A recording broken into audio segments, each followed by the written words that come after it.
we're joined by Jan Zielonka, Professor of European Politics, University of Oxford. Good evening, sir. Delighted to have you with us. Good evening.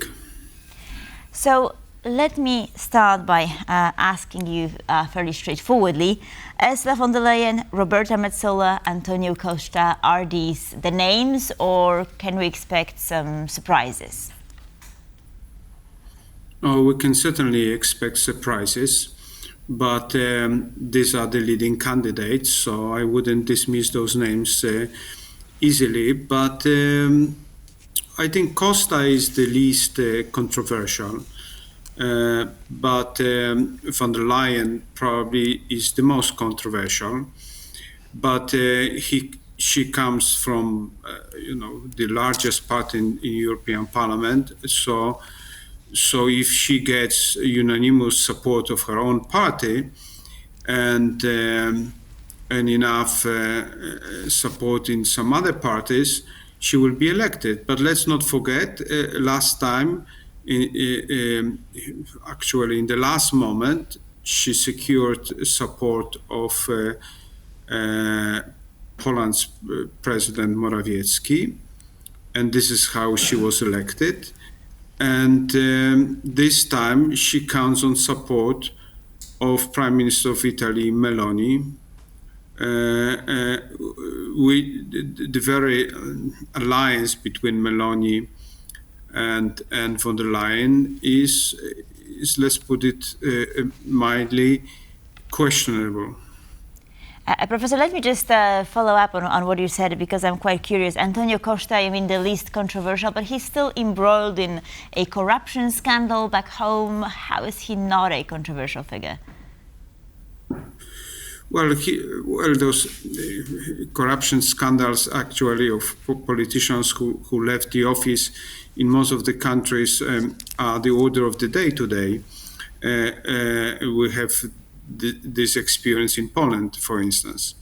But in the European setting, he's rather uncontroversial. He was one of those politicians who sought consensus between other members of the Council, and was basically coming always with solutions which were more or less acceptable to various parties. So in this and there is also traditions of Portuguese politicians having important functions within the European institutions. So in this sense, he was not on the spot, so to speak. And when he was on the spot as the Prime Minister of Portugal, he acted with a good judgment. Now, how important would his post be? And he would be President of the European Council. And do you think there is more to it than just for EPP giving something to their biggest allies, which is Socialists and Democrats? Or do you think he's just the best they would think he's just the best for the job? No, socialists should get something. They actually are likely to get less than before, because the post of the president of European Parliament used to be divided between Conservative Party, EPP, and Socialist and Social Democrats.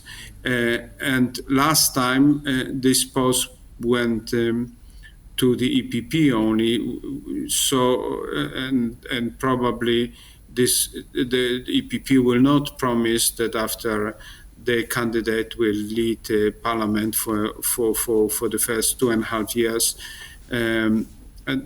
there will be a candidate from another party. So one important post certainly will go to the second party, which is Socialists and Social Democrats. And this party suggests to elect the Prime Minister from Portugal, former Prime Minister Costa. So I don't think it will be contested. Professor, you've said that Ursula von der Leyen is, her candidacy is controversial. Why would that be? She's the Spitzenkandidatin, if I'm not mistaken, right? There was this Pfizer gate. Is that the reason, or are there some other reasons why she could face some opposition?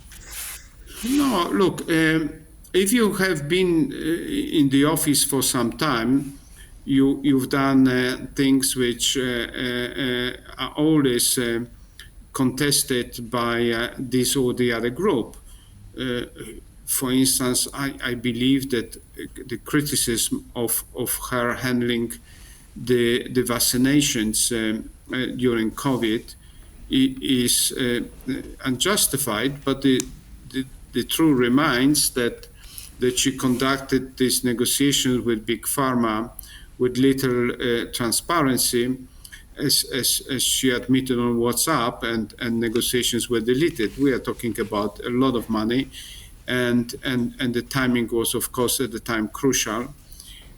So this is one of those issues when a lot of political figures within the European Union. Well, let me interrupt you for a unhappy with second, her. because 13 out of 27 EU leaders are from her parties. They belong to EPP, and then we also have probably in French and German support for her. So when you look at the math, it looks like she's just a set, set person to stay on her position.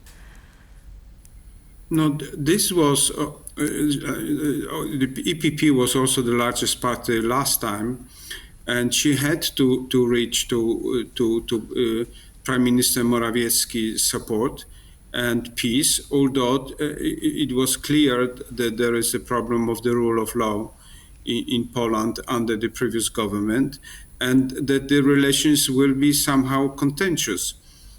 This time, she will probably need support of Mrs. Meloni, and this is also being criticized, and Social Democrats in particular have a lot of problems with her dealing with Mrs. Meloni on a number of issues, particularly the issues of outsourcing asylum seekers to countries like Albania or Tunisia.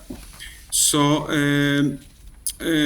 she also cannot count on all EPP members of parliament, including the German ones. This vote is secret. We don't know how the people will vote. So what is on paper does not have to be proven in practice. Now let me just ask you for a second, very briefly at the end. I want to ask you about Estonian Prime Minister Kaja Kallas. She's in line to be nominated as High Representative for Foreign Affairs. Now, do you think she will get her job? And looking at the geographical position of all the leaders, and she would represent the CEE region. What is your take on that? What I'm trying to tell you that we don't know who will get which job. Well, of course we don't, but we're speculating. We can do that. Such a front runner as Mrs. von der Leyen doesn't sleep quietly, even in the situations when her party basically it was a very clear winner in this last European elections. So what if von der Leyen cannot be 100% sure of the end result? What about other candidates? We can speculate about those candidates, but we cannot be certain for granted that such an important post like the President of the European Commission or Vice President responsible for foreign affairs will go to persons currently mentioned. And if you ask a question differently, will the Estonian Prime Minister or current Polish foreign minister will get a foreign affairs job? Well, then the issue is very difficult and complicated. No, well, my question was, do you think she can get that job? But unfortunately, we're running out of time. Right. I guess we'll have to wait until the end of the month to know more. I think we can agree on that. Right. Jan Zielonka, Professor of European Politics, University of Oxford, was our guest there. Thank you very much. Thanks, sir. Thank you.